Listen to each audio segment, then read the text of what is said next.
Hi, this is Tavi Greiner, Astronomy.FM's Vice President of Communications. If you enjoy our programming, please let us know with a donation to Astronomy.FM/donate. We really do rely on your support, and it's true, every little bit counts. AFM. Program complete. Enter when ready.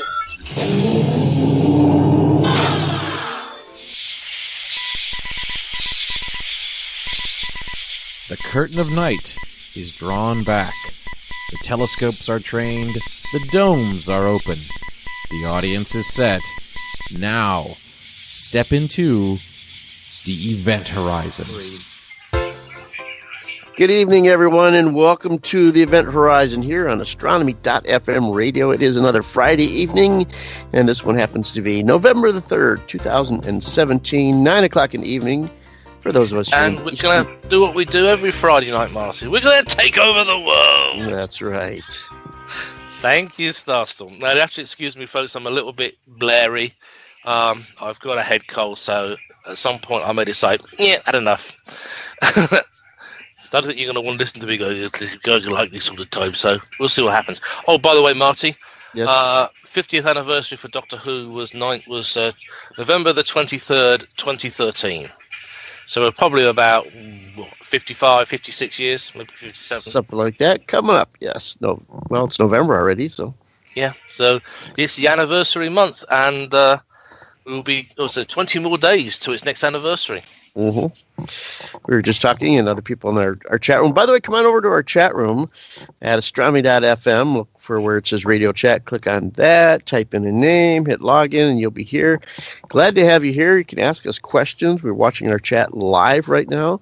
So if you have questions on astronomy, type them into the chat room, and we'll try to answer them for you on our program. More than happy to do that. So, especially since we're going to repeat this program every 4 hours for the next 24 hours. So if you got a question, try to type it in now, and then we'll answer it, and you can even hear it on the repeat if you want to do it that way. Let's say hi to everybody in our chat room so far. We got you and me. We got Aqua for You, Glenn, Starstorm, Black Projects, Twist Edge, and Optronics, an international audience tonight from the UK, Canada, and Buenos Aires.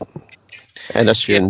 I was just thinking, Marty. Yes. We were discussing before we actually went live. Let's think about it. Lost in Space.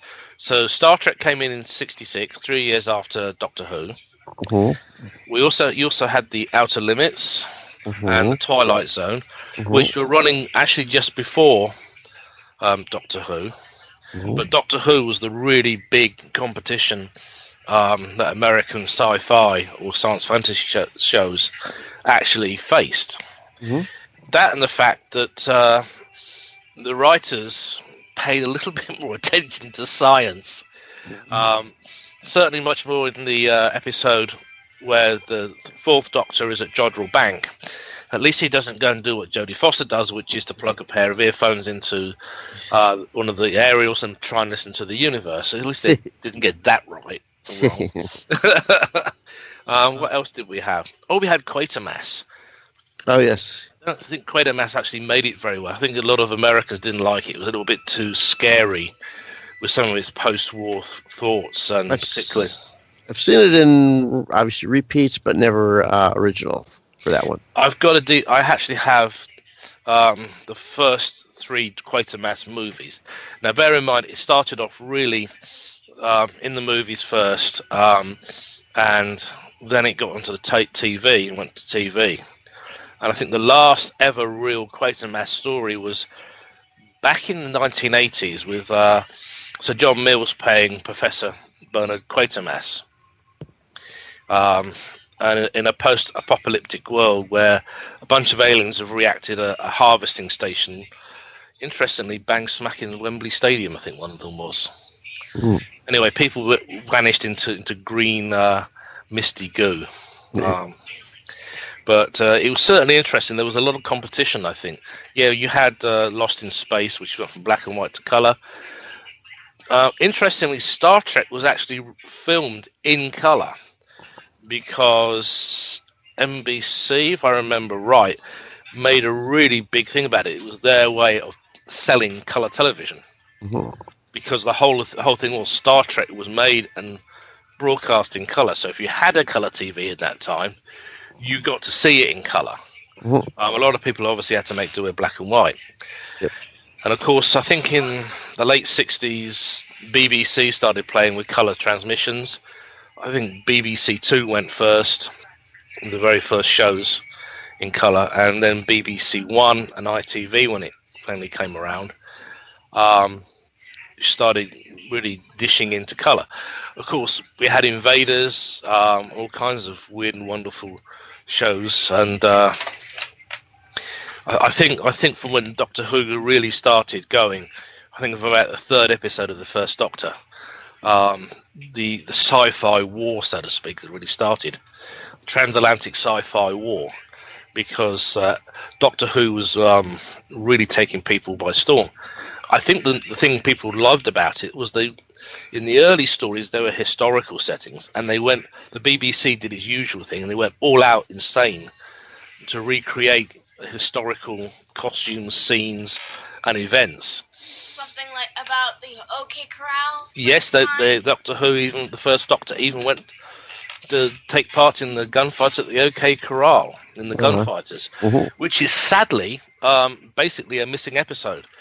And of course, still the word is going out to people who had the early video recorders. If you recorded it, Doctor Who, in the early days, and you have particularly the first, second, and some of the third Doctor stories, please let us know. We will buy from you. And BBC Worldwide Television literally did. I mean, how many have they recovered at this point? As Starstorm is saying, how many have they recovered? Quite a fair bit. They've got pretty much most of the third Doctor's seasons. And didn't they recently find an old... Yes, they actually found some video from the second. Yep. Episode? They actually found an old Cyberman story. So eventually that will get... And they animated some of it? They animated some of it to actually complete the story. So really, it's quite interesting. Science fiction became science fact when Neil Armstrong and Buzz Aldrin stepped out onto the moon and actually did walk on the moon for the first time and make man's first giant leap, well, mankind's first giant leap anyway. Everybody one says... small step for man, one giant leap for mankind. Thank you, Starstorm. See how well I've taught her history. There you go. But seriously, if it wasn't for shows like Doctor Who, Invaders, Quatermass, because Quatermass was basically the British rocket group. Britain had its own space program, like it does again. We just toddled off to Woomera in Australia because it was a much better launching location for us than, say, the UK. So we would ship our rockets. Better weather, yeah, I'll say that. Have seen some of the pictures from Woomera when they were putting the Black Knight et al. Rockets together for launch. Everybody was in t-shirt, in shorts and short sleeve shirts. And it wasn't raining. And it wasn't raining. Which it quite often does. There's a comment. There's a comment from our radio director. Less people for the nuke shots. But seriously, it's interesting. Science fiction has become science fact. Yeah. We have a question in the chat. Can you see Doctor Who in a telescope? Well, old chap, I don't quite know. It really depends where the TARDIS is. And don't forget, the TARDIS is very, very good at hiding herself. With Doctor. Sometimes too good. Sometimes too good. So, as proven by the one episode during the Sixth Doctor's run, when it turned into like either it was a harpsichord or a piano, I think. It was a pipe organ. That was for one of Colin Baker's stories when he met up with the Cyberman. So, as I say, why we're talking science fiction? Because science fiction becomes science fact. And also, Collier's magazine here in the US frequently had some of the greatest covers going ever. They had the ideas of what our rocket ships going to the moon would look like when they were landing. And of course, they had articles by Werner von Braun in them, highly technical articles, in which a lot of people reveled in, because here is the premier American rocket man now, talking about what he is doing to put man on the moon. Obviously, von Braun had other ideas. He wanted to go to Mars too. He wrote books explaining how he felt NASA could do all this, given an Apollo-sized budget. Sadly, of course, Apollo got axed. The last 3 missions never flew. They became Skylab's 1, 2, and the Apollo-Soyuz link-up. Having said that, the legacy, of course, is now the fact that we had Skylab, we had an orbital habitat, prematurely shortened because we messed up on the math, but never mind. But we can go back and fix it. But we can go back and fix it. We can redo the math. We can put the space station somewhere better orbit, better locations. And this time, Repair the rovers on Mars. I can tell you, I definitely have one of the Mars generation sitting next to me. Repair the rovers on Mars. Yeah, you know what? This what you heard it, folks. Starstorm wants the rovers on Mars upgraded. Apart from the fact they're actually sending one to Mars with 23 cameras on board. But that's Mars 2020. Yep. I think that, as I recollect, is actually one of the potential collaborations between JAXA and France. Now, I did actually have an article on this on my Facebook page, so just bear with me. No, I haven't lost the article. It's not that far away. Because only a few days ago, I was actually talking to one of my friends in Japan. Hey, yeah, here we go. Mars. Yeah, it is Mars 2020. Let me see if I can. No. So basically, it's got a super cam. It's got a remote micro imager, Mars Cam Z ×2, 2 nav cams. It has a micro context camera. It has front hazard cams. It has rear hazard cams. That's for insurance purposes. Quite probably, in case it hits something. or gets hit by a Russian rover. Or he gets stood on by a Decepticon. Sorry, I had to go there. Yes. But, okay. Let me see if I can copy the image address and put it into chat. You know what? We are going places. I put one link in there. Okay. Yeah, nice. All right. Yep, that comes up nicely. It's a big old link, but it works. In fact, one of the extended cameras is called Sherlock Watson. Mm-hmm. So you know what? Yeah, I can think if his Holmes spirit was with us, he'd probably be sucking on his pipe and laughing and saying, "Interesting, indubitably interesting." All right, and tell Starstorm it has a video player screen in the back of one of the front seats, so she can watch videos while she's riding in the back seat. Starstorm, I'm told to tell you that the Mars 2020 mission has a video player, so you can sit in the back seat and watch things as you trundle around Mars. You know what? 23 cameras, 9 engineering cameras, 7 science cameras, 9 entry, descent, and landing cameras. That is an impressive haul for cameras. Mm-hmm. And I do see there's a little area at the back. I think they're supposed to be for scientific experiments. But as I say, it is fascinating. It's nice that we're actually beginning to build these things.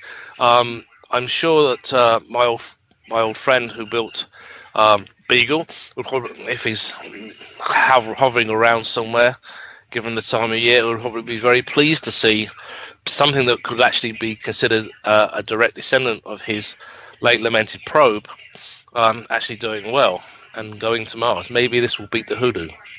Mm-hmm. But Optronics is saying something. Your neighbor is Viet Cong, Aqua. Oh, I see. Yeah, Aqua for you said my neighbor up the street has met Elon and Bezos. I asked him to take me along next time. He's a high up VC at Silicon Valley Connex. Oh dear, I think there's a little bit of fun being poked at people by other people in the chat room, but I do have to laugh at that one. And Aqua for you is saying venture capitalist. I can see that, but you know, we're going to go at Mars, and I think it is going to be people like Bezos, Musk, going along with the big space agencies. That everybody's beginning to work together finally on projects. So maybe we're going to, once we have the Extreme Falcons and Wild Blue and Blue Yonder up and running, we have the potential and the ability to finally go there, to put that same boot print onto Martian soil. You know what? Maybe they should take one of Neil's boots with them. Borrow it, take it, use that very first footprint on Mars is from Neil's boot. I bet he'd get a charge out of that, Marty. I know. Maybe they could make 1 foot go around the probe on one side and the other foot go around the probe on the other side. Hey, there's an even better idea. Take one of Buzz's with them too. There you go. But how about it's a nice. Bigfoot, imprint? No. Put a Bigfoot imprint on the bottom of a boat and walk around that way. Well, you know what would happen then? You would have the conspiracy nuts going ballistic and starting to lobby the government that Mars should be off limits to humans. We need Mars. We're going to have space probes actually going specifying missions to Phobos and Deimos. I tend to think in reality, I think it's Phobos. Phobos is more of a rotten potato. And I'm beginning to think maybe it's actually just a pile of rubble that's coalesced together and kept in place. And I think once it gets out of Mars's gravity or gets too deep into the gravity well, that will be a spectacular light show for anybody who happens to be on the surface of Mars at that point. I could go to Mars. I have a Mars a day. That makes my day. For those of you who don't know what I mean, a Mars bar is an English confection. It's chocolate, caramel, glucose, and a little bit of toffee on top, and delicious chocolate. As I say, the Mars a day helps you work, rest, and play. Certainly going to Mars would. Obviously, they're here in the UK too. I mean, the US also. Well, what you call a Mars bar is completely different. Deep fried Mars bars. Only in Glasgow, my friend. Only in Glasgow. See you, Jimmy. Hang on, Starstorm wants a word. Come on, then. I suggest taking a supply of Snickers with you to Mars. There you go. That'll keep the divas under control. A Snickers a day. So have you had a deep fried Mars bar? Yes, I have had a deep fried Mars bar. Really? Now, is it wrapped in like breading first before it goes in the fryer, or is it just straight in? They put it in the same batter as they do the fish. Batter, okay. The fish batter. Then they dunk it into the fat fryer like it's a piece of fish. Okay. And how does it taste? Different. So we'll call it an acquired taste then. Yes, I would definitely say it's kind of the same type of acquired taste as maybe haggis or black pudding. Okay, like a space probe flying by a planet, I will pass. Having said that, that's probably why the incident of heart attacks in Glasgow is probably so high, because all the deep fried Mars bars they eat. Got a couple launches coming up this week. On Friday, next Friday the 10th, we're going to launch a JPSS-1 weather satellite. You can go to the NASA website for that one if you want to see that. It'll be at 4 o'clock in the morning Eastern time, and Eastern U.S. time. And also then Saturday, right after that, Saturday, November 11th, will be launch of the ATK cargo resupply mission to the space station. That'll be about 7:30 Saturday morning. And it's still before. No, it must be after the daylight savings time. This Saturday, by the way, will be off of our daylight savings time and back onto standard time. Sorry, not Saturday, but it's actually Sunday morning. 2 a.m. Sunday morning. 2 a.m. Sunday morning. So yeah. So if you stay up late Saturday night to 2 a.m., we're gonna fall back to 1 o'clock. So get ready next week. Everybody listening in, that the times for shows can be off by an hour if you're not correcting for daylight savings time change. So keep that in mind. So you might want to make sure you do the calculations or get here a little extra early, an hour early, in case you missed the live portion of the program next week. So that would be all of them. That would be the live presentations of York University, Space Pirates, and the Event Horizon. Now, comets. Comets, yes.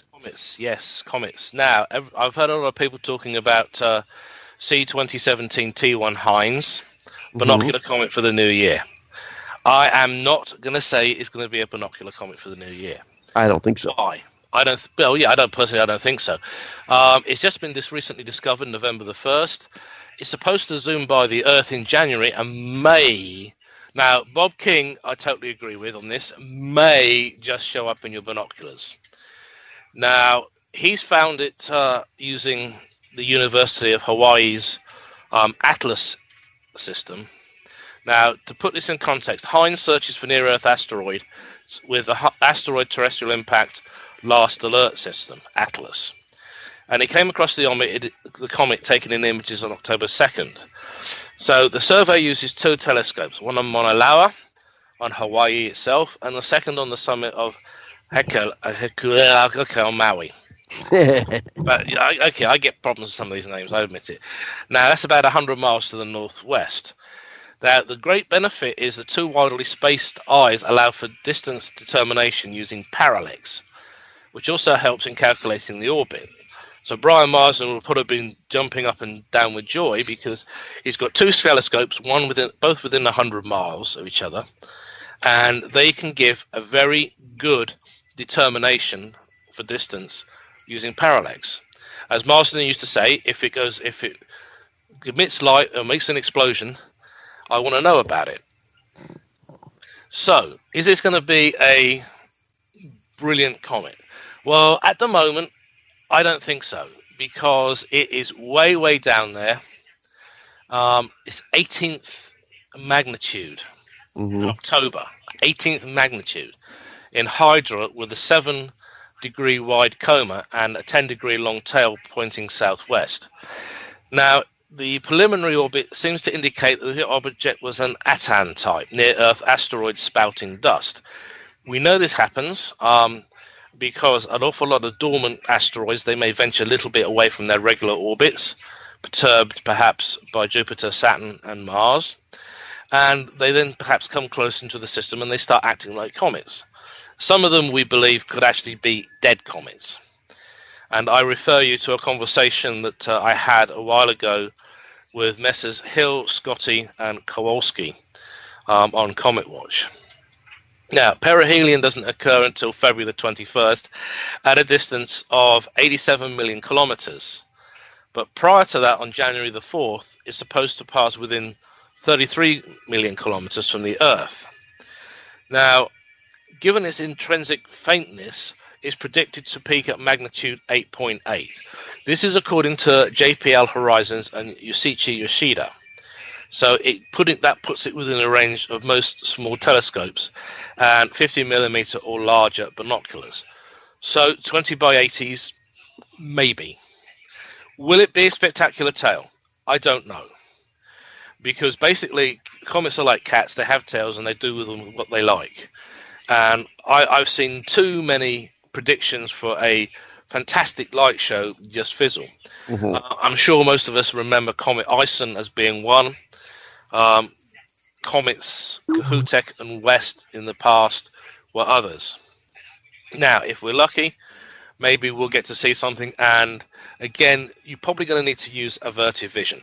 And Marty, I will let you explain that to our audience. Yeah, averted vision is, well, at nighttime, the most sensitive part of your eye is actually not directly in the back of your eye, but it's slightly off to the side. So if at nighttime when the light's really dim, if you look directly at an object, it won't appear as bright as if you kind of look off to the side, then glance back over towards the object. It'll actually brighten it up just a little bit better and may be detectable, where looking straight at it won't be detectable. So yes, try using averted vision. It's going to depend a lot on your sky conditions too. It's really sometimes a matter of contrast. So the darker the sky background you have, the better chance you have of seeing a very faint object that's slightly brighter than the background. Now, if your background is actually brighter than the object, you're not going to be able to see it at all. So that's where, especially when you get on the edge of visibility from some objects like this. So 8th magnitude comet, a little bit deceiving. It's not going to look like an 8th magnitude star.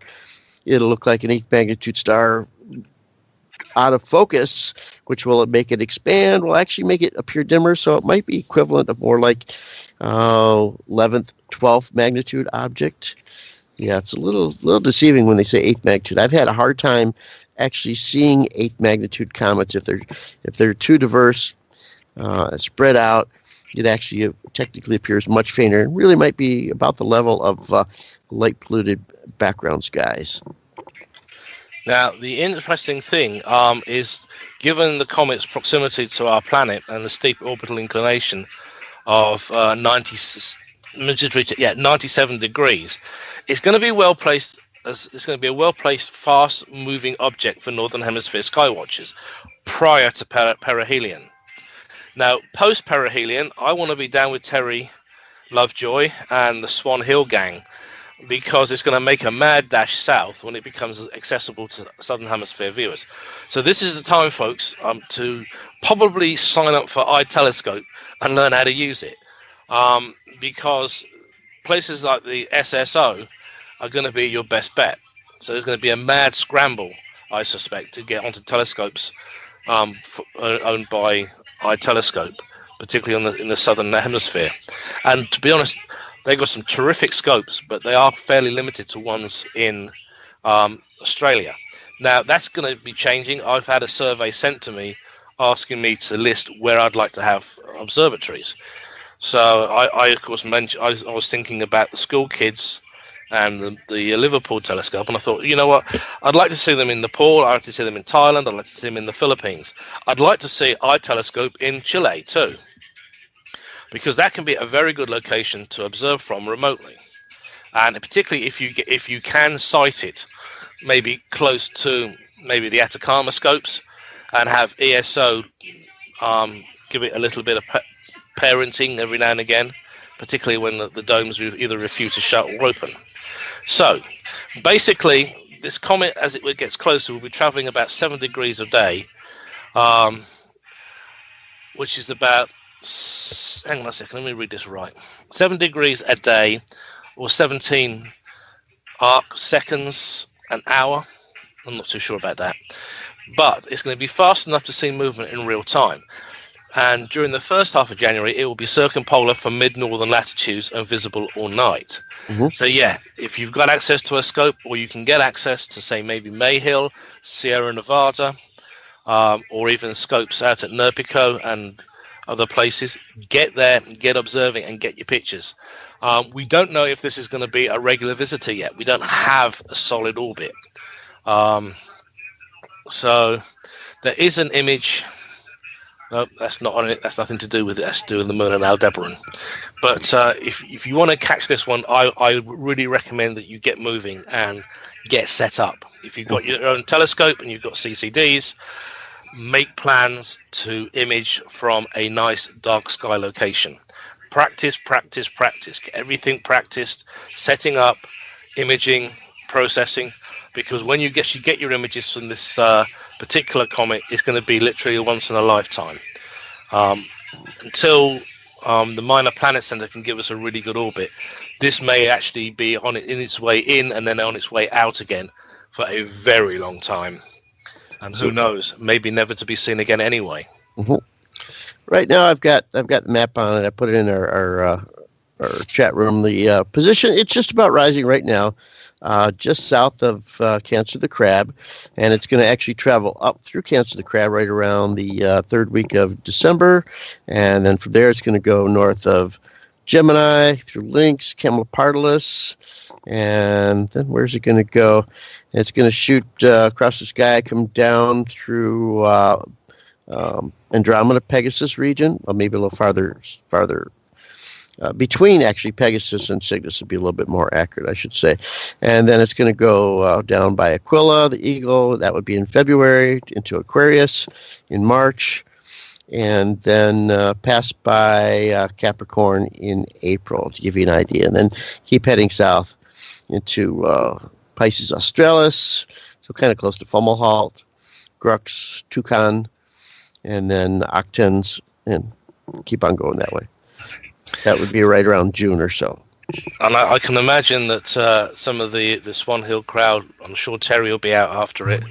And I will have words with some people, the likes of Rodney, Austin, and a few others, to see if we can get something coordinated for a combined imaging run. It would be nice to capture this one. It would be nice to put up a few pictures on the AFM Facebook page, and or maybe even on the actual show page eventually. Mm-hmm.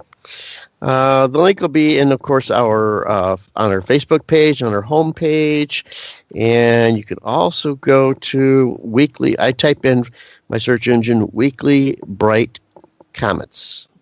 Type that in your search engine, and that will get you to where I found this finder chart on. It's not in Chasing Comets, Skyhound, but it is in Weekly Bright Comets. So, and then remember, right now it's faint, 16 plus magnitude. So, yeah, just for imagers. Break. You go to Comet Live. It's on their website as well. So that's a nice little website, because the simple fact is you can move the pointer to your home location, or to wherever your telescope is located you're going to work through, and that will show you when the comet rises, when it sets, and when it's in a good altitude to be imaged. So that's always a good site to check, primarily because you can actually put Nerpico, Spain in, you can put Sierra Nevada, you can put Mayhill, you can put the SSO in, and it will tell you if it's going to be visible. There you go.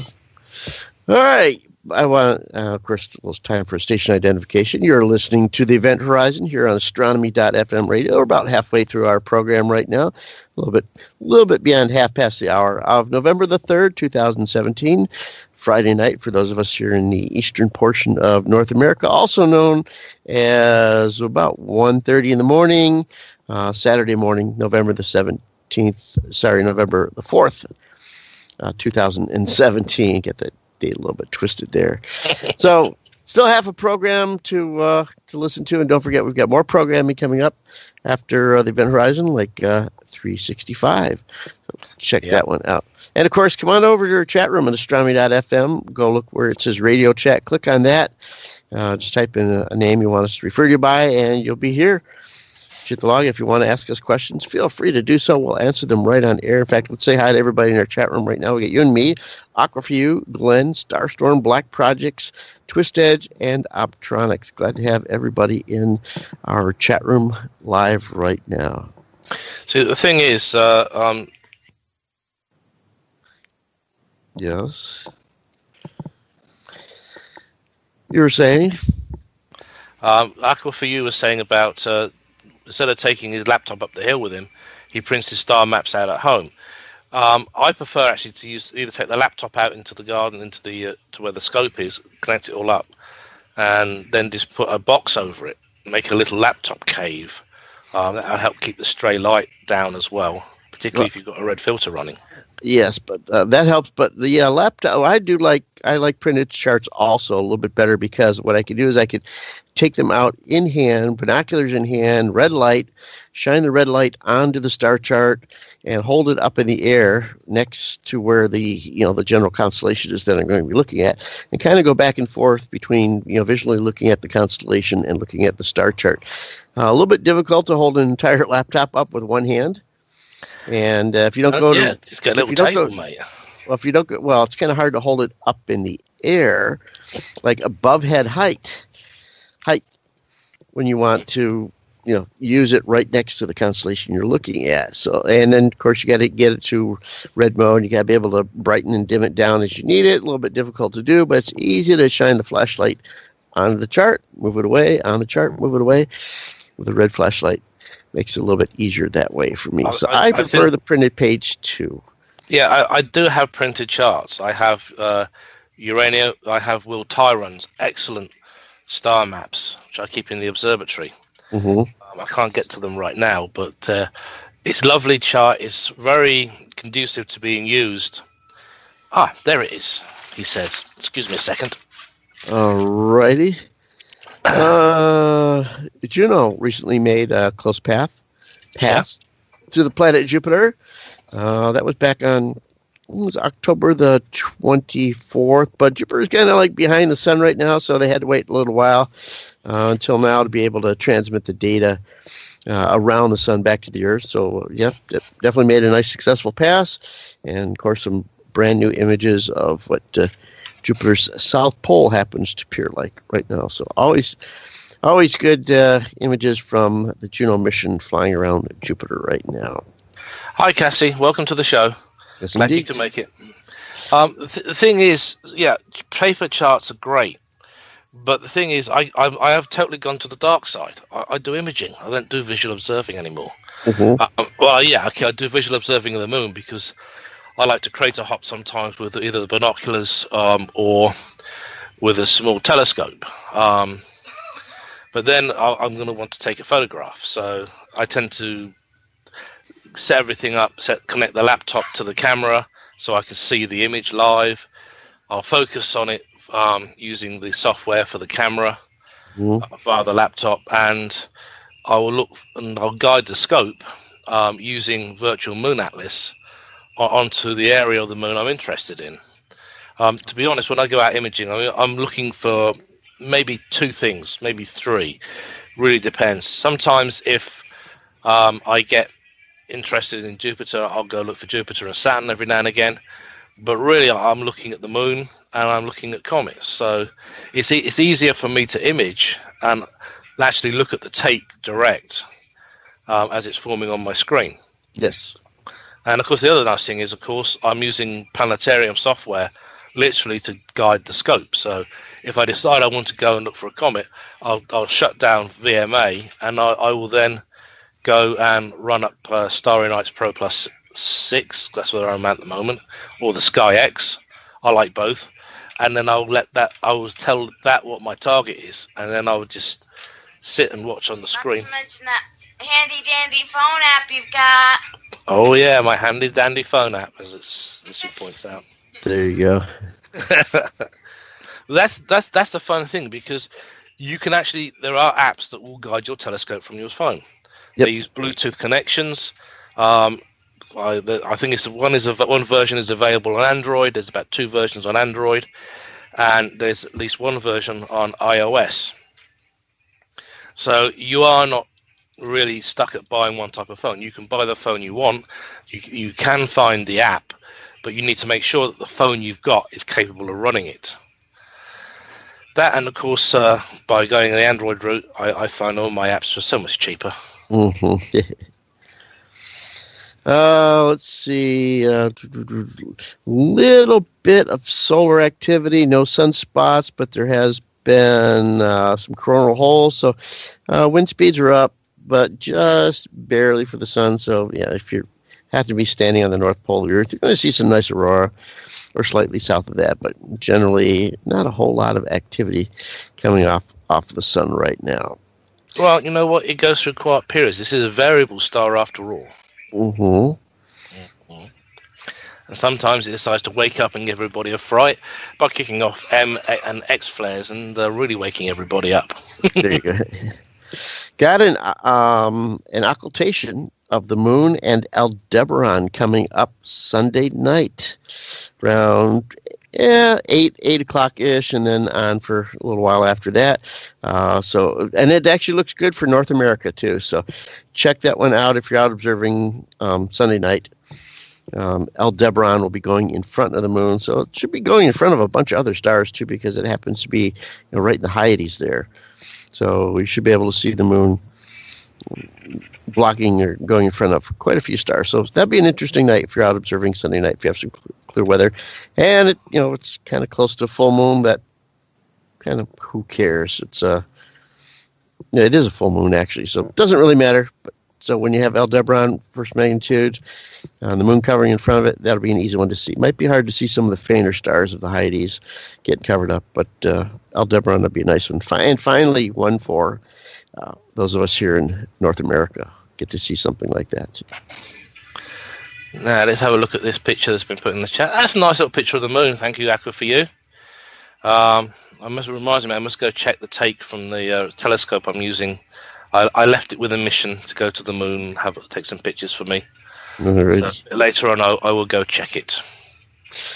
We also have, it's meteor shower time again. This one happens to be the Taurid meteor shower, generally from around November the 4th through November the 10th. So see if you can catch some of those. And also, you might catch a rare Andromeda meteor too. So keep an eye out for those coming up the next 4 or 5 days or so.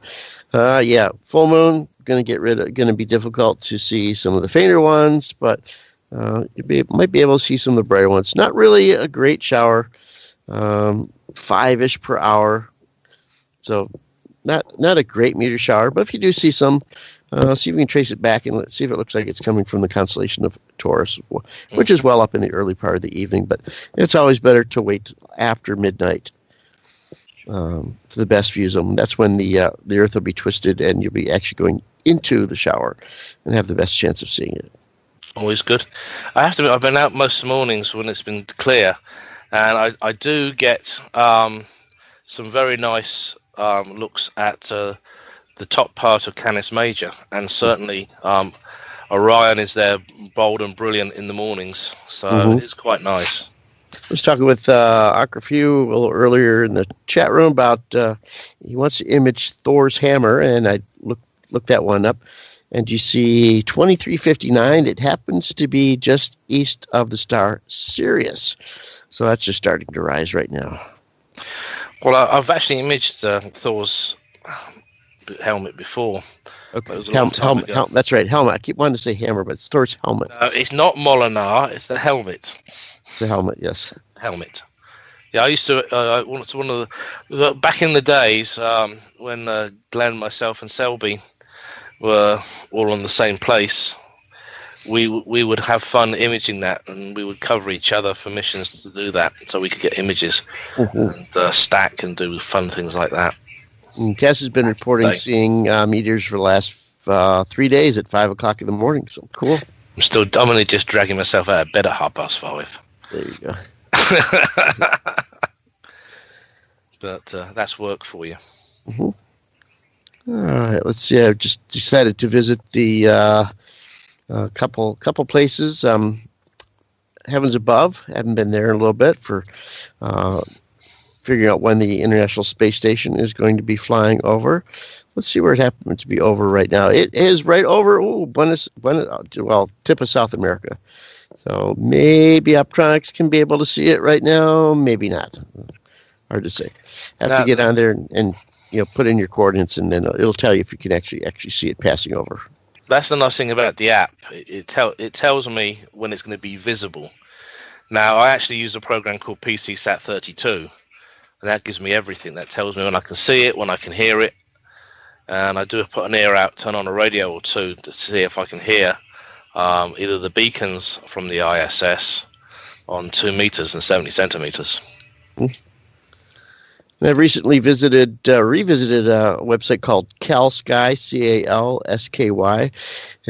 It's a way of figuring out if satellites will be passing in front of the sun, the moon, or planets or other things like that in your area. And I haven't been here in a while, and I just started getting back into it, and I'm finding it's like, I don't seem to be able to figure it out as much as before. There's a big front section about your location, but then not getting any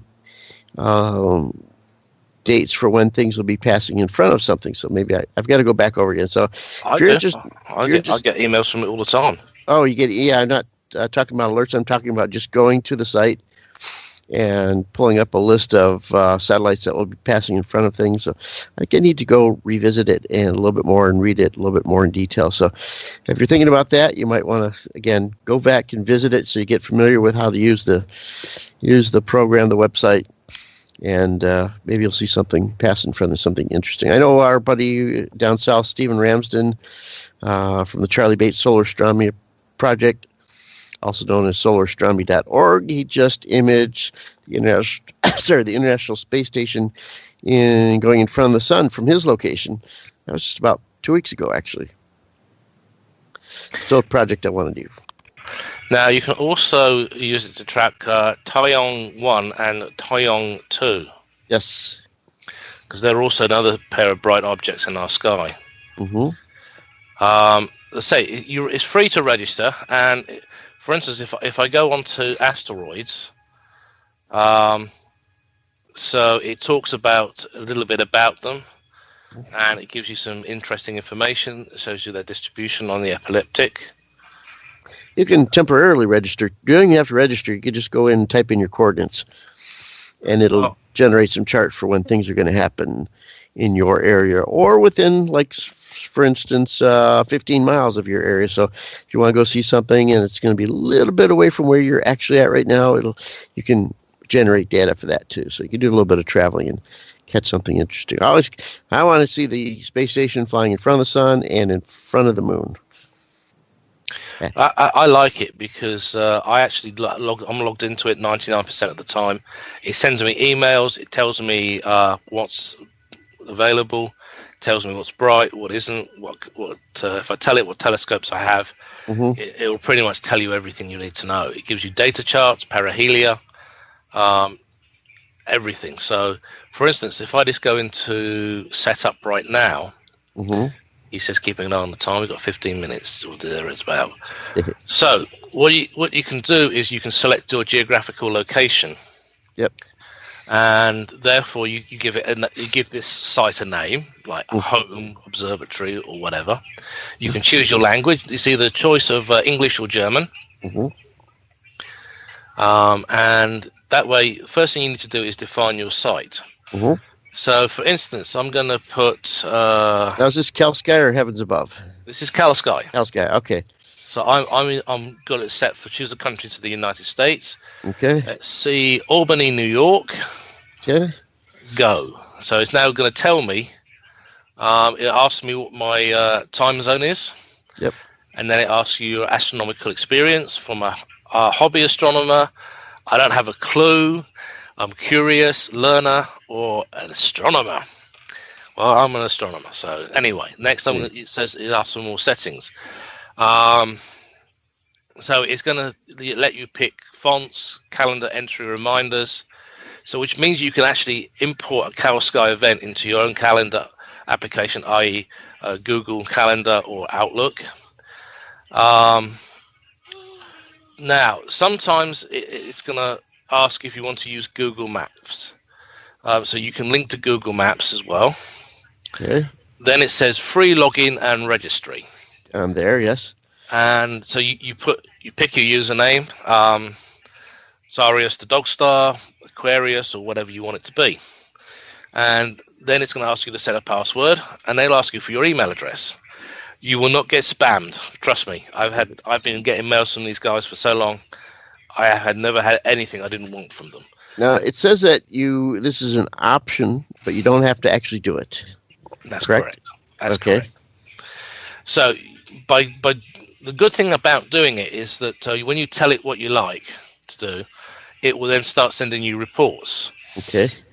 So, how about if I want to find out? Okay, now where do I go from that? I did this. Now, where do I go to find out what's going to be the next object in my area, for instance? And let me just log into one of my user profiles. I haven't done this for ages. Okay.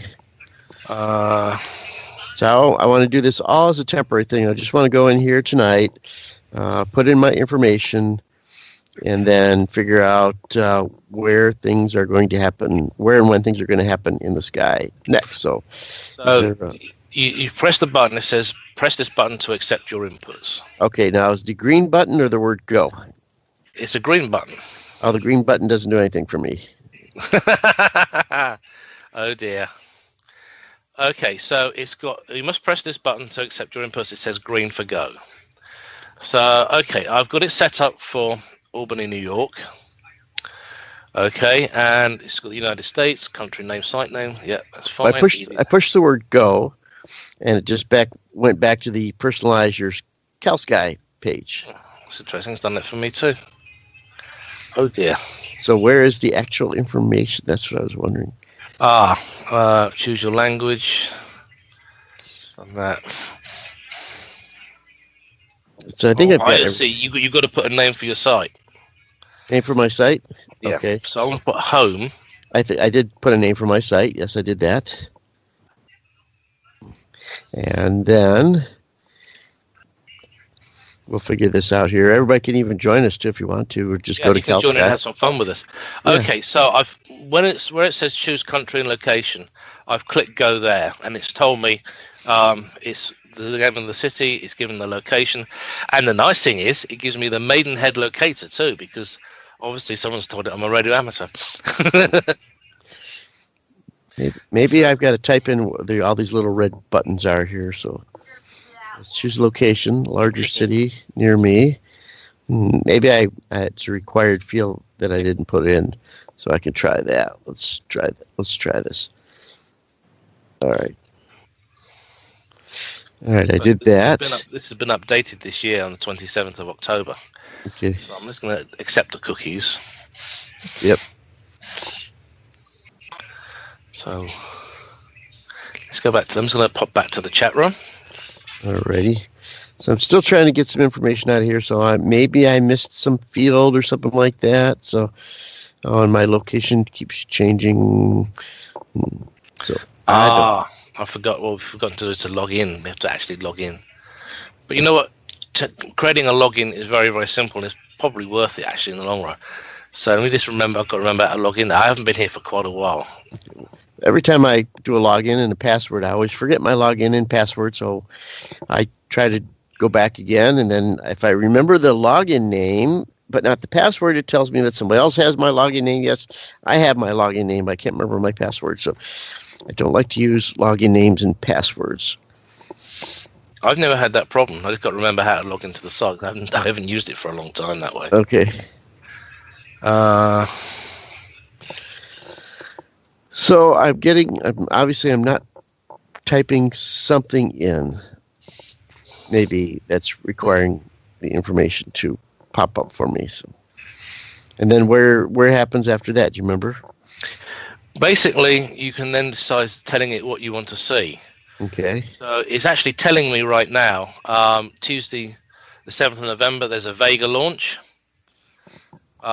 Today at CalSky, 51 meteor streams, 943 comets, 685 astronomy shops, 160 star parties, 26,010 satellites. But what about transits? Satellite transits. That's what I want. Yes, you can get satellites too. But where is that? Where is it? It's under today at CalSky. I'm going to try so I can remember one of my usernames. Okay. So I can't find out what's going to happen when yet. Oh. Just a second. Maybe I'm doing something wrong here. I don't.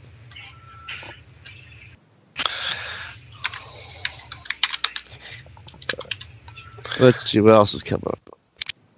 All right, you do that. You try to figure that out. Let's see. I've got a little article here. ALMA, the Atacama Large Millimeter Submillimeter Array, have actually discovered some dust around Proxima Centauri. Now, that's a star that goes around Alpha Centauri, and Proxima Centauri is the one that has the planet called, what's it called? Proxima Centauri B, Proxima B, yes. So they've actually discovered a couple of dust clouds going around the star. And I have got my login details. All right, I'll keep going with this one, then you get that ready. So let me put this article into our chat room here. So yes, they've actually discovered some new dust around Proxima Centauri, which is an indication that there's also potentially other planets in this system besides Proxima b. Yes, I saw that. I think I posted a link to that today from the ESO. Okay. Okay, I'm now in, and I'm actually. Let me just change my location. Where's this article at? I've got this one from SciTech Daily, but it's out there in a lot of places too. So yeah, the ESO actually sent out an email. So if you happen to be signed up on a student account, like Muggins is, with the European Space Agency. No, the European Southern Observatory. European Southern Observatory. That is correct. Yes. So okay.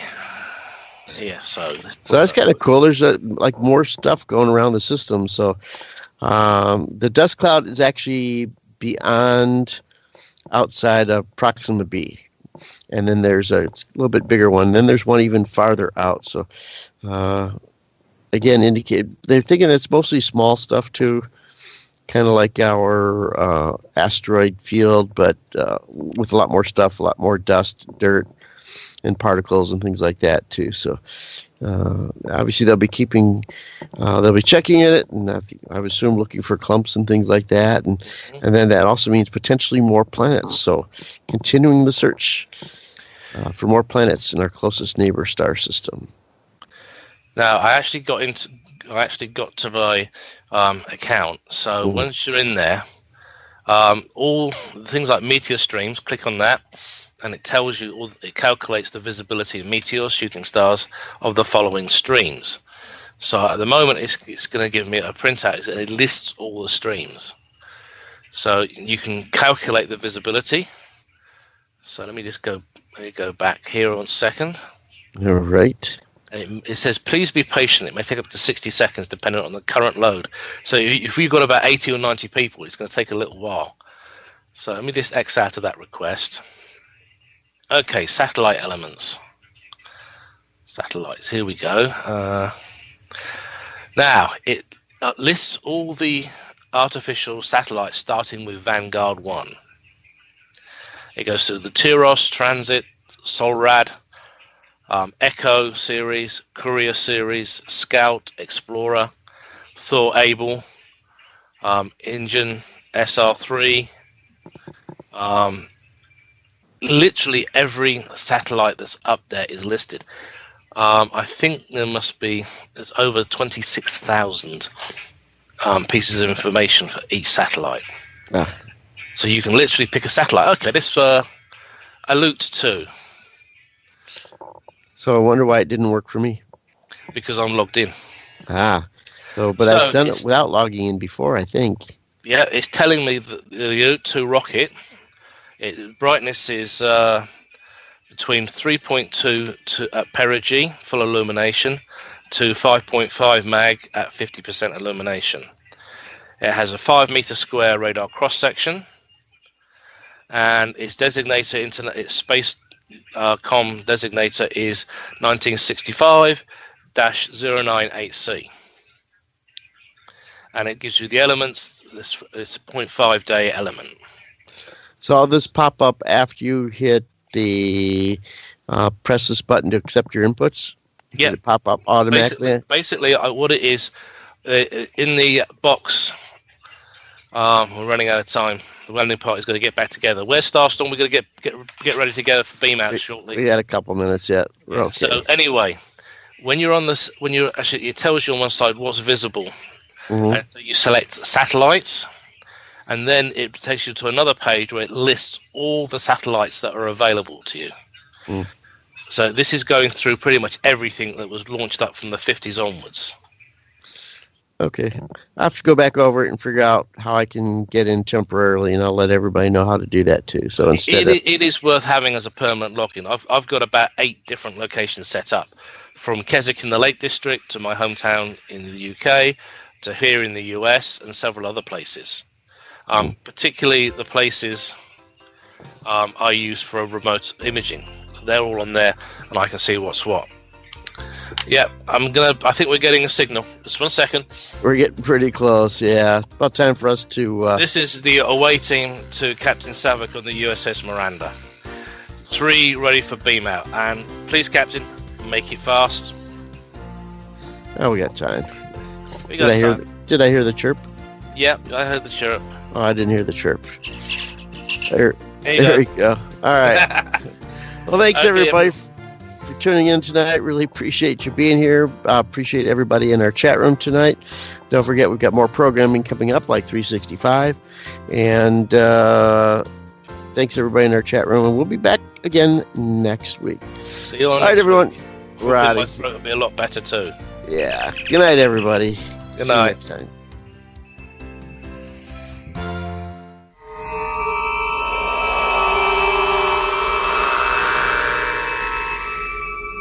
We hope that you've enjoyed this program from AFM Radio, the broadcast service of Astronomy.FM. This program has been released under Creative Commons license. Please contact us for details.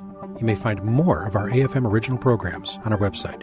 It's really easy to find us. We are Astronomy.FM. You may also find us in the iTunes radio listings near the top of the News Talk section, and also as an iTunes podcast selection.